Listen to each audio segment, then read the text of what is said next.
జగన్ పై దాడి విషయంలో ఒక సెక్షన్ ఆఫ్ మీడియా చేసిన హడావిడి అంతా ఇంత కాదు. ప్రత్యర్థుల పనేనని అనుమానం వచ్చేలా అనుకూల మీడియా వ్యవహరించింది.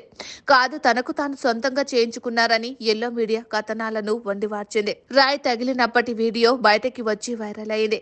జగన్ తనకు తానే మైకేసి కొట్టేసుకుని రాయ్ తగిలిందని డ్రామా ఆడుతున్నారని ఒకరు, బంతి అయితే బౌన్స్ అవుతుంది కానీ రాయ్ వెళ్లి ముందుగా జగన్ కి తగలడం ఏమిటి, తర్వాత వెల్లంపల్లికి గీసుకోవడం ఏమిటని రకరకాలుగా ప్రశ్నించడం ప్రారంభించారు. మరికొందరైతే దండాలు మార్చే సమయంలో పుల్ల గీసుకొని ఉంటుందని చెప్పుకొచ్చారు. అయితే ఇన్ని రకాల అనుమానాలతో ఎల్లో మీడియా ప్రజల్లో ఒక రకమైన అయోమయానికి కారణమైంది. వాస్తవానికి ఇది చంద్రబాబు చేశారని వైసీపీ నేతలు అత్యుత్సాహంలో చెప్పుకొచ్చారు.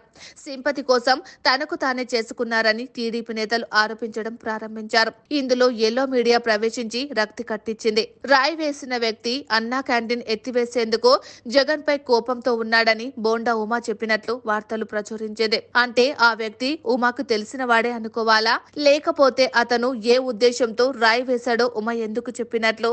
అక్కడితో ఎల్లో మీడియా వార్తలు ఆగలేదు. రాయి వేసిన వ్యక్తి వైసీపీ వాడేనని, డబ్బు మందు అందక కోపంతో రాయితో కొట్టాడని చెప్పుకొచ్చారు. జగన్ పై దాడిపై వైసీపీ నేతలు అత్యుత్సాహంలో స్పందించారు. అదే సమయంలో ఎల్లో మీడియా అతిగా స్పందించి టీడీపీపై అనుమానాలను మరింత పెంచింది. వాస్తవానికి చంద్రబాబు ఈ పని చేసి ఉంటారా? అది నమ్మశక్యమేనా? కానీ టీడీపీతో పాటు చంద్రబాబుపై అనుమానం పెంచేలా ఎల్లో మీడియా ప్రస్తావించింది. సంచలన అంశంగా మారిపోయింది.